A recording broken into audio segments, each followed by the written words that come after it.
बालबालिका खोज तलास समन्वय केन्द्र 104, त्यसले सडक बालबालिका मुक्तको अभियानको कुरा, हराएका उजुरी परेका बालबालिकाहरूको खोजी र पुनर्मिलन कार्यको कुरा, सँगसँगै बेवारिसी फेला परेका बालबालिकाका कुराहरू हामीले अगाडि बढाउँछौँ। यो अवधिमा मात्र विगत यही आर्थिक वर्षको म कुरा गर्छु, हामीले 1200 करिब झन्डै 1300 बालबालिकाहरूको खोजी पारिवारिक पुनर्मिलन गरेका छौँ। 131 जना बालबालिकाहरू बेवारिसी फेला परेका बालबालिकाहरूको उद्धार संरक्षण र व्यवस्थापनको काम गरेका छौँ। 416 जना सडकबाट उद्धार गरेका बालबालिकाहरू अहिले पनि हाम्रो अस्थायी संरक्षण गृहमा हुनुहुन्छ, उहाँहरूको संरक्षण व्यवस्थापन गरेका छौँ। 251 जना सडक बालबालिकाहरूलाई यो अवधिमा हामीले उद्धार पुनर्स्थापनाको प्रक्रियामा ल्याएका छौँ हैन। यो तथ्याङ्कहरूको आधारमा हामीले काम गरिरहेको अवस्था हो र अब ऐनले संघीयताको व्यवस्थामा तीनै तहमा बाल अधिकार संयन्त्रको चाहिँ प्रारूप सुनिश्चित गरेको छ। सङ्घमा महिला बालबालिका तथा ज्येष्ठ नागरिक मन्त्रीको अध्यक्षतामा राष्ट्रिय बाल अधिकार परिषद, प्रदेशमा सामाजिक विकास मन्त्रीको अध्यक्षतामा प्रदेश बाल अधिकार समिति र स्थानीय तहमा उपप्रमुख वा उपाध्यक्षले तोकेको कार्यपालिकाको सदस्यको संयोजकत्वमा स्थानीय बाल अधिकार समिति।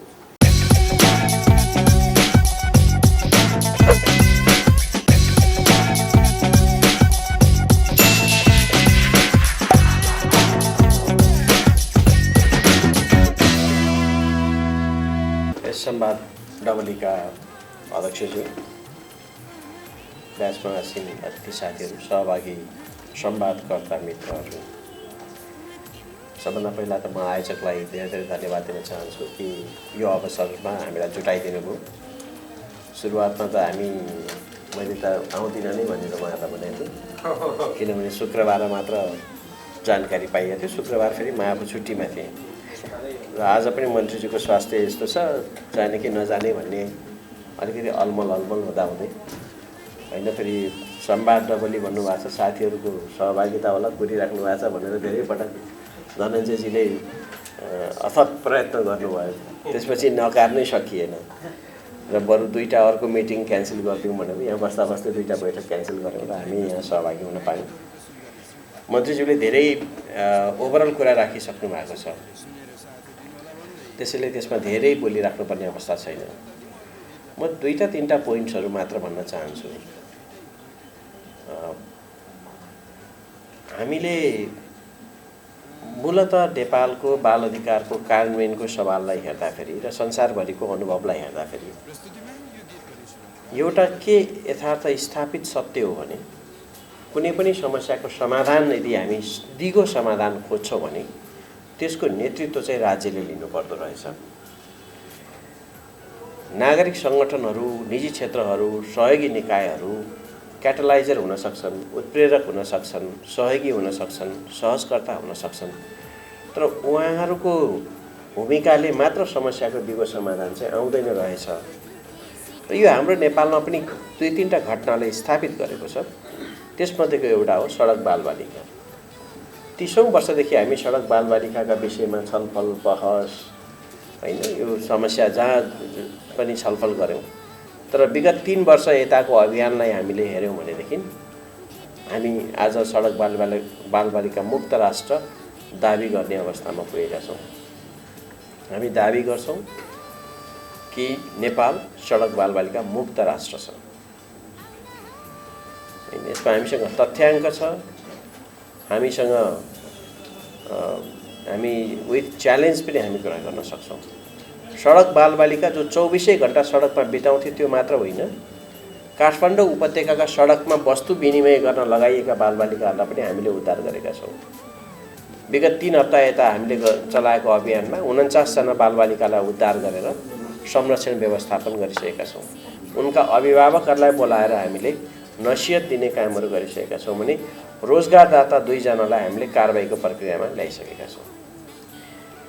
यसो भन्नुको अर्थ के हो भने राज्यले नेतृत्व गर्यो भने समस्याको समाधान हुन सक्छ।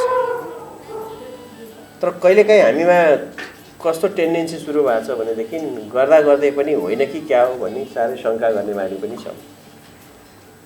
हिजो अस्ति कुनै एउटा सञ्चार माध्यमले, नाम नलिउँ, स्थापित सञ्चार माध्यमले समाचार बजाउँदै हुनुहुन्थ्यो सडक बालबालिका मुक्त राष्ट्र घोषणा गरे पनि बालबालिका हराउने क्रम बढ्दो छ। म मास कम्युनिकेसनको विद्यार्थी भएर पनि यति कुरा चाहिँ जान्दछु कि समाचारको पहिलो वाक्य र दोस्रो वाक्य मिल्नुपर्छ। स्थापित मिडियाका मान्छेले त्यस्ता वाक्य नमिल्ने गरी प्रसङ्ग नमिल्ने खालको दुईटा खुँदा जोड्नुको अर्थ के हो भन्दाखेरि सत्य र उपलब्धिलाई स्वीकार्न नसकेको हो कि भन्ने हामीलाई लाग्दछ। अनि कहिलेकाहीँ नागरिक सङ्गठनहरूमा पनि क्रिटिकल हुने नाममा नेगेटिभ हुने बानी छ। क्रिटिकल हुनु र नेगेटिभ हुनु फरक कुरा हो होइन। भर्खरै हाम्रो सिभिक्सको साथीले पनि भन्नुभयो 20% पनि भएको छैन भन्ने कुरो। ठक्कै पर्सेन्टेजमा मूल्याङ्कन चाहिँ गर्न मिल्दैन, सकिँदैन। संविधानले निश्चित गरेको 10 वटा मौलिक हकलाई हामीले हेर्ने हो भने कार्यान्वयनको सन्दर्भमा ऐन आएको छ, नियमावली छ, मेकानिजम छ। मेकानिजमको प्रयोगको कुरामा केही कमी कमजोरी रहेका होला, त्यसलाई हामीले स्वीकार्नुपर्छ। यो देशमा 12 वटा बाल हेल्पलाइन थियो, 10 वार्ड सेवा, जसलाई अधिकांशले यो गैर सरकारी संस्थाको सेवा भन्ने गर्नुहुन्छ। त्यो नेपाल सरकारको सेवा हो। त्यसको सञ्चालक राष्ट्रिय बाल अधिकार परिषद हो। हामीले गैर सरकारी संस्थाहरूलाई अपरेटिङ लाइसेन्स मात्र दिएका हौँ, उनीहरूको क्षमता, दक्षता, विशिष्टताका आधारमा। 12 वटा स्थानमा सञ्चालन भएको बाल हेल्पलाइन सेवालाई हामीले यही वर्ष 18 वटा स्थानमा विस्तार गरेका छौँ र आगामी वर्ष 25 स्थानमा विस्तार गर्दैछौँ। फागुन मसान्तसम्म आइपुग्दाखेरि हामीले 5285 जना बालबालिकाहरूलाई बाल हेल्पलाइन सेवा मार्फत संरक्षण सेवा प्रदान गरेका छौँ, जसमध्ये 489 जना बालबालिकाहरूलाई उद्धार, संरक्षण र पुनर्स्थापनाको काम गरेका छौँ। तथ्याङ्कमा रहेर बोल्छौँ हामी चाहिँ। त्यस्तै बालबालिका खोज तलास समन्वय केन्द्र, अघि प्रहलादजी र हामी छलफल गर्दैथ्यौँ। लामो सङ्घर्ष प्रयत्नपछि हामीले 2063 मा स्थापना गरेको बालबालिका खोज तलास समन्वय केन्द्र 104, त्यसले सडक बालबालिका मुक्तको अभियानको कुरा, हराएका उजुरी परेका बालबालिकाहरूको खोजी र पुनर्मिलन कार्यको कुरा, सँगसँगै बेवारिसी फेला परेका बालबालिकाका कुराहरू हामीले अगाडि बढाउँछौँ। यो अवधिमा मात्र विगत यही आर्थिक वर्षको म कुरा गर्छु, हामीले 1200 करिब झन्डै 1300 बालबालिकाहरूको खोजी, पारिवारिक पुनर्मिलन गरेका छौँ। 131 जना बालबालिकाहरू बेवारिसी फेला परेका बालबालिकाहरूको उद्धार, संरक्षण र व्यवस्थापनको काम गरेका छौँ। 416 जना सडकबाट उद्धार गरेका बालबालिकाहरू अहिले पनि हाम्रो अस्थायी संरक्षण गृहमा हुनुहुन्छ, उहाँहरूको संरक्षण व्यवस्थापन गरेका छौँ। 251 जना सडक बालबालिकाहरूलाई यो अवधिमा हामीले उद्धार, पुनर्स्थापनाको प्रक्रियामा ल्याएका छौँ हैन। यो तथ्याङ्कहरूको आधारमा हामीले काम गरिरहेको अवस्था हो र अब ऐनले सङ्घीयताको व्यवस्थामा तीनै तहमा बाल अधिकार संयन्त्रको चाहिँ प्रारूप सुनिश्चित गरेको छ। सङ्घमा महिला बालबालिका तथा ज्येष्ठ नागरिक मन्त्रीको अध्यक्षतामा राष्ट्रिय बाल अधिकार परिषद, प्रदेशमा सामाजिक विकास मन्त्रीको अध्यक्षतामा प्रदेश बाल अधिकार समिति र स्थानीय तहमा उपप्रमुख वा उपाध्यक्षले तोकेको कार्यपालिकाको सदस्यको संयोजकत्वमा स्थानीय बाल अधिकार समिति र प्रत्येक स्थानीय तहमा बाल कल्याण अधिकारीको व्यवस्था। कतिपय ठाउँमा मैले के गुनासो सुन्ने गर्छु भने पहिले बाल अधिकार अधिकृत हुन्थ्यो प्रत्येक जिल्लामा, अहिले नभएर झन् खत्तम भयो, पछाडि परियो भन्ने गुनासो आउँछ। म यहाँहरूलाई के स्पष्ट पारौँ भने पहिले भएका बाल अधिकार अधिकृत सबै परियोजनाका कर्मचारी हुनुहुन्थ्यो, सरकारी हुनुहुन्न। त्यो यथार्थता हो। अहिले 753 वटै स्थानीय तहमा बाल कल्याण अधिकारीको कानुनता व्यवस्था गरिएको छ र त्यसको कार्यान्वयनका निम्ति हामीले यस अवधिमा चलाएको अभियान अनुरूप 7 वटा स्थानीय तहले बाल कल्याण अधिकारी नियुक्त गरिसक्नु भएको छ। हामी यो वैशाखसम्ममा न्यूनतम पनि 50 वटा स्थानीय तहमा बाल कल्याण अधिकारीको नियुक्ति सुनिश्चित गर्ने अभियानका साथ लागेका छौँ। हामीलाई त्योभन्दा बढी नै उपलब्धि हासिल हुन्छ भन्ने छ, किनभने 280 स्थानीय तहमा हामीले गरेको अन्तर्क्रियामा वैशाखसम्ममा सबैले कार्यविधि पारित गरेर लागू गर्छौँ भन्नुभएको छ। त्यसको अर्थ बाल कल्याण अधिकारी नियुक्ति गर्छु पनि भन्नुभएको।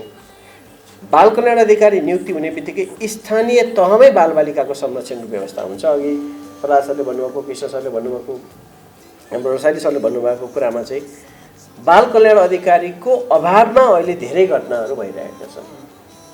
यदि बाल कल्याण अधिकारी त्यहाँ हुने हो भने त्यो बाल कल्याण अधिकारीले यी सबै कुराहरूलाई घर दैलोमै सम्बोधन गर्ने व्यवस्था मिल्छ।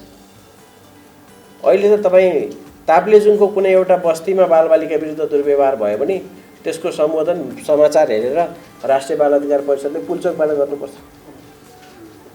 तर बाल कल्याण अधिकारी त्यही भयो भने त त्यहीको फुङलिङमै हुन्छ नि त। यो प्रणालीलाई हामी सुनिश्चित गर्न गइरहेका छौँ र हामी यो उपलब्धि हासिल गर्छौँ भन्ने कुरा पनि लाग्छ, गर्न सकिन्छ। यो बालगृहको बारेमा जुन गुम्बामा, मन्दिरमा, के अरे मद्रसामा, गुरुकुलमा, चर्चहरूमा बालबालिका राख्ने जुन अभ्यासहरू कुरा छ, यसको एकदमै डरलाग्दो भयावह स्वरूप छ। यो हामीले पनि महसुस गरेका छौँ। हामीले बालगृहहरूको सुदृढीकरणको प्रक्रिया सुरु गऱ्यौँ, स्वरूप फेरि अहिले होस्टलमा आउन थाले। अब बडो सजिलो के रहेछ भने स्थानीय तह सञ्चालन सम्बन्धी अहिले होस्टल दर्ता स्थानीय तहलाई जिम्मा दिँदै रहेछ। अनि उसले के भन्छ नि, म त होस्टल हुँ, बालगृह कहाँ हुँ र तपाईँले कहाँ अनुगमन गर्न पाउनुहुन्छ भन्न थाल्छ। त्यसो होइन। अनि होस्टल हो भने तिम्रो होस्टलको त्यो सबै प्रमाणपत्र ल्याऊ, बिल कति काट्यो ल्याऊ भनेको बिल पनि आफै काट्दो रहेछ, आफ्नो नाममा आफै बिल काट्ने होइन। अब यस्ता खालका पनि केही अभ्यासहरू हामीले देखेका छौँ। अब त्यसलाई कसरी सम्बोधन गर्ने भन्ने विषयमा अलिकति छलफल भएको छ।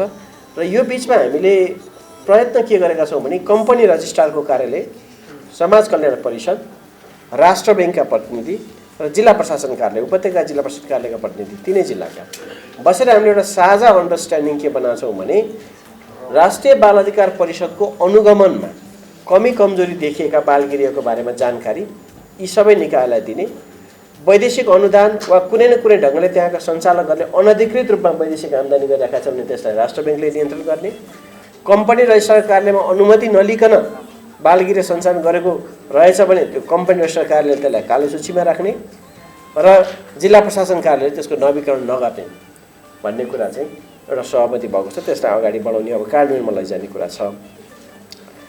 नागरिकताको समस्या, जन्मदत्ताको समस्या निकै ठुलो गम्भीर समस्याको रूपमा रहेको छ।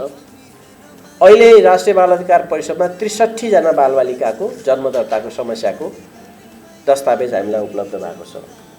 हामी त्यसलाई एकमुष्ट रूपमा पञ्जीकरण विभागसँगको सहकारी समन्वयमा समाधान गर्ने प्रक्रियामा छौँ। त्यसलाई कानुनी रूपमा कसरी व्यवस्थापन गर्न सकिन्छ भन्ने कुरामा लागेका छौँ।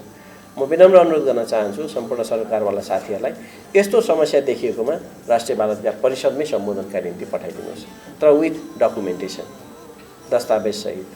त्यसो भने हामी त्यसलाई जोडेर लैजान सक्छौँ। अब अघि देवकीजीले क्षतिपूर्तिको कुरा गर्नुभयो। क्षतिपूर्तिको लागि चाहिँ हाम्रो कानुनमा एउटा डिफेक्ट छ। अब यो सरकारी टोपी लाएर भन्ने मिल्छ मिल्दैन होइन, यो बडो गाह्रो रहेछ कि। आफ्नो पारा आइहाल्छ है, अनि सरकारी भन्यो पुलिस भन्यो भोलि अर्कोमा आइहाल्छ। तर हाम्रा कानुनहरू एकअर्कामा बाजिएका छन्। उदाहरणको निम्ति पीडित संरक्षण सम्बन्धी ऐन जुन छ, पीडितको हक संरक्षण सम्बन्धी ऐन, त्यसले क्षतिपूर्ति कोषको व्यवस्था गरिदियो। त्यो क्षतिपूर्ति कोष कहाँ रहने भन्दा अदालतमा रहने भन्ने कुरा हो। हेर्दा त कति राम्रो, फेरि माग्ने हाम्रै नागरिक समाज है। अघि भने जस्तो झन्झट भयो, त्यहाँबाट मुद्दाको कागज बोकेर फेरि कहाँ जाने, अदालतमा फ्याट्टै न्यायाधीशको हातैबाट पाए हुन्थ्यो भन्नु हो। हामीले त्यतिखेर पनि भनेको थियौँ, म नागरिक समाजमा हुँदाखेरि पनि यो गल्ती हुन्छ है साथी हो। अदालतमा क्षतिपूर्ति कोष राख्ने बित्तिकै श्रीमानहरूले के गर्नुपर्ने हुन्छ, यसो भाँडो हेरेर कति क्षतिपूर्ति दिने भन्ने निर्णय गर्नुपर्छ, अनुहार हेरेर होइन, केस हेरेर होइन। क्षतिपूर्ति त केस हेरेर भन्ने हो नि त अदालतले। अब त्यही खाता राखिदिनु भएपछि के हुन्छ, दिनुपर्ने आफै भएपछि तपाईँहरूले केसको होइन कि भाँडो हेर्ने सुरु गर्नुभयो नि। यसपछि कति मुद्दा लाइनमा छन्, योभन्दा ब्लन्डर के हुन्छ। धेरै नागरिक सङ्गठनका साथीहरूले पनि मान्नु भएन, बडो दबाब सिर्जना गर्नुको परिणाम अहिले पनि क्षतिपूर्ति कोष बन्न सकेका छैन। तर यसका बावजुद पनि बालबालिकाको उद्धार, संरक्षण, राहत र क्षतिपूर्ति समेतका लागि भनेर बालबालिका सम्बन्धी ऐनले बालकोषको व्यवस्था गरेको छ। सो बालकोष अन्तर्गत क्षतिपूर्ति दाबी गर्न सकिन्छ। त्यसका निम्ति बाल उद्धार कोष मन्त्रालयमा छ। मन्त्रालयमा साथीहरूले पहुँच बनाउनु पर्यो। पहुँचको अर्थ चिठी लिएर जानु पर्यो, निवेदन लिएर जानु पर्यो। कहिलेकाहीँ के हुन्छ भने एउटा हिन्दीमा उखान छ नि, बगलमै बच्चा गलीमै ढिँडोरा भन्ने जस्तो जानुपर्ने एकातर्फ छ, हामी अन्त जान्छौँ र पाइएन भनेर धेरै हल्ला गर्छौँ। त्यो चाहिँ अलिक ठिक भएन कि भन्ने कुरा हो। त्यसैले बाल कोषको तर्फबाट हामी क्षतिपूर्ति लिन सक्ने अवस्था छ। अब वैदेशिक रोजगारीका कारण समस्या भएको कुरामा वैदेशिक रोजगारले थुप्रै समस्या ल्याएको छ, यो मात्र होइन। तर अवसर पनि ल्याएको छ, त्यसलाई दुईटै ढङ्गले हेर्नुपर्छ होला र आएका समस्यालाई हामी समाधान गर्ने हो। कुनै अर्को समस्यालाई दोषारोपित गरेर यो समस्याको कारणले जन्म्यो, यो समस्या त्यो समस्याको कारणले जन्म्यो भनेर समस्यालाई समस्या देखाएर हामी उम्कन सक्दैनौँ। समस्याको समाधानतर्फ जाने क्रममा हामी प्रतिबद्ध छौँ। राष्ट्रिय बाल अधिकार परिषद फेरि पनि अब हाम्रो सुदूरपश्चिम र लुम्बिनीको मात्र प्रदेश स्तरीय छलफल बाँकी छ। आजै पनि नुवाकोटको जिल्ला समन्वय समितिको आयोजनामा नुवाकोटभरिका स्थानीय तहका साथीहरू बसेर स्थानीय तहमा बाल अधिकार कार्यविधि, बाल कल्याण अधिकारीको नियुक्तिको बारेमा छलफल गरेर भर्खरै एउटा साझा प्रतिबद्धता बनाउनु भएको मैले जानकारी पाएको छु। यसरी जिल्ला समन्वय समितिहरूको नेतृत्वमा स्थानीयकरण हुने कामहरू अगाडि बढिरहेका छ र यसलाई सञ्चार माध्यमहरूले, म दुईटै ढङ्गले भन्छु, अलिअलि मिडिया पढेको विद्यार्थी भएको हिसाबले सञ्चार माध्यमले प्रवर्धनात्मक पनि काम गर्नुपर्छ, समालोचनात्मक पनि काम गर्नुपर्छ। अघि भने जस्तो कतै प्रसङ्गै नमिल्ने होइन, सडक बालबालिका मुक्त भनेर भाषण गर्ने तर हराएको बालबालिका बढेको बढै भन्ने खालका समाचार लेख्ने काम सञ्चार माध्यमले पनि गर्नु भएन।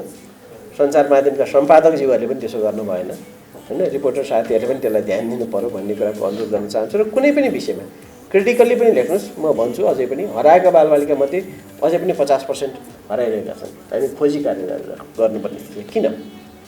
किनभने छोरी हराउँछ। छोरी हराएको सूचना सधैँ ढिलो आइपुग्छ। किन? पारिवारिक लान्छनासँग जोडिएको छ।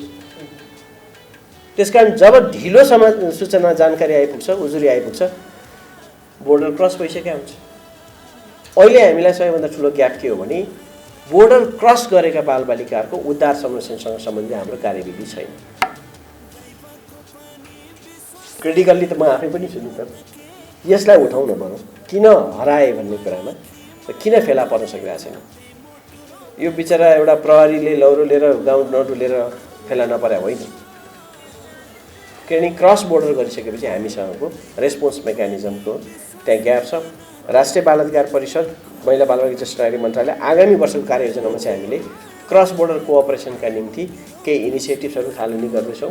र अहिले पनि हामीले के भनेका छौँ भने उता फेला परेका बालबालिकाहरूलाई बोर्डरसम्म उतैकै संस्थाहरूबाट ल्याउन सकियो भने बोर्डर तरेपछि त हामीले सम्बोधन गर्न पाउँछौँ नि त।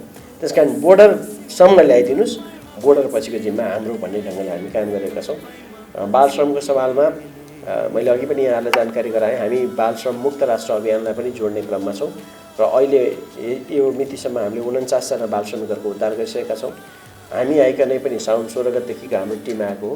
हामी आइकनै पनि हामीले 6जना रोजगारदाताहरूलाई कारबाहीको दायरामा ल्याइसकेका छौँ र अहिले चाहिँ स्थानीय तहसँगको सहकार्यमा हामीले आह्वान गरेका छौँ, तपाईँहरू हाम्रो स्थानीय तह, हाम्रो वडा बाल श्रम मुक्त बनाउँछौँ भन्ने एउटा कमिटमेन्ट लिएर आउनुहोस्। त्यहाँ भएका बाल श्रमिकको उद्धार गर्ने, संरक्षण, पुनर्स्थापना गर्ने जिम्मेवारी हाम्रो। धन्यवाद।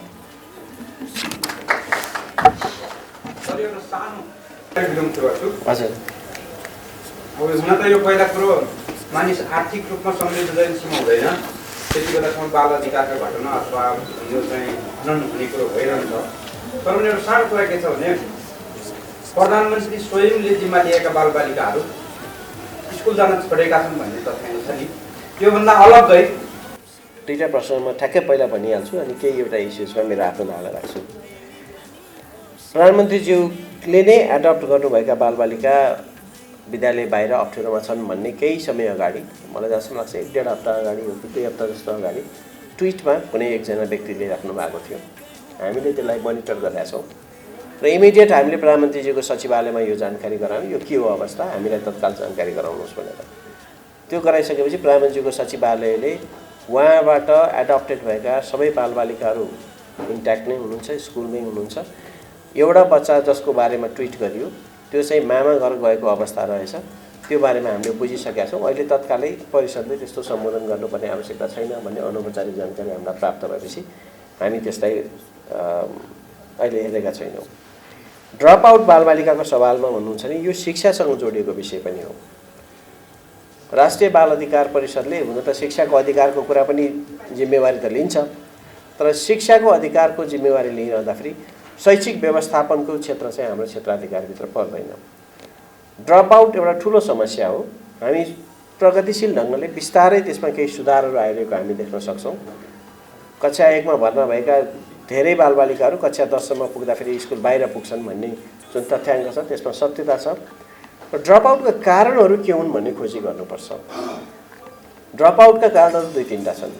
एउटा स्कुल इन्भाइरोमेन्टका कारण होला, एउटा अभिभावकका कारण होला, अर्को कता कता हाम्रो मानसिकतामा पनि के भयो भने स्कुलै पढिरह्यो भने मात्र शिक्षा हो भन्ने खालको मान्यता रह्यो। हामीले कक्षा 8 पछि प्राविधिक शिक्षासँग जोड्ने कि नजोड्ने, न्युमेरेसी लिट्रेसी दिने अनि त्यसपछि अरब कतारका निम्ति पासपोर्ट तयार पारिदिने शिक्षा मात्र हो भने त के अर्थ छ। त्यसैले अहिले हामीले के भनिरहेका छौँ भने प्राविधिक शिक्षालयको कुरा गरेका छौँ, सुरक्षित विद्यालयका कुरा गरेका छौँ, विद्यालय सुरक्षा मापदण्डको कुरा गरेका छौँ, भएरै शिक्षण सिकाइका कुरा गरेका छौँ। यद्यपि यी सबै कुराहरूमा जति प्रभाव आउनुपर्ने हो त्यो प्रभाव आउन सकेको छैन, त्यो सत्य हो। तर यसमा सुधार चाहिँ भइरहेको छ भन्ने हामीलाई लाग्छ। तथ्याङ्कहरूले पनि त्यही देखाउँछन्। र हामी ड्रप आउट चिल्ड्रेनलाई एड्रेस गर्ने कुरा चाहिँ स्कुलको म्यानेजमेन्ट र लोकल गभर्मेन्टसँग जोड्नुपर्छ भन्ने कुरा हो। अब आर्थिक समृद्धि र बाल अधिकार सुनिश्चितताको सम्बन्ध चाहिँ दोहोरो नै छ।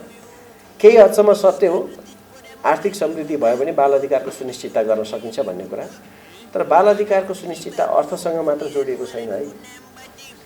बाल अधिकारको सुनिश्चितता चाहिँ व्यवहारसँग जोडिएको कुरा हो, संस्कृतिसँग जोडिएको कुरा हो। त्यसैले गर्दा धनी परिवारका बालबालिका पनि सडकमा आइपुगेका छन्। असाध्यै सहरी घना सहरीमा बसेका आलिशान बङ्गलामा बसेका बालबालिकाहरू पनि दुर्व्यवहारका शिकार भएका छन्, शोषणको शिकार भएका छन्। झन् अहिले प्रविधिको पहुँचले चाहिँ त्यो जोखिम त बढाएको छ। त्यसैले हामी बाल अधिकारको चाहिँ संस्कृतिको कुरा गर्दैछौँ। यो चाहिँ कल्चरको रूपमा डेभलप हुनु पर्यो, नर्म्सको रूपमा डेभलप हुनु पर्यो र सचेतनाको तह, व्यावहारिक रूपमा सचेतनाको तहमा डेभलप हुनु पर्यो भन्ने कुरामा परिषद छ। त्यसो हुँदाखेरि हामीले सरले उठाउनु भएको शिक्षाको सवाल, स्वास्थ्यको सवाल चाहिँ सम्बन्धित मन्त्रालयसँग हामी समन्वय गरेर त्यसमा फर्दर इन्टरभेन्सन चाहिँ कायमहरू गर्नेछौँ। धन्यवाद।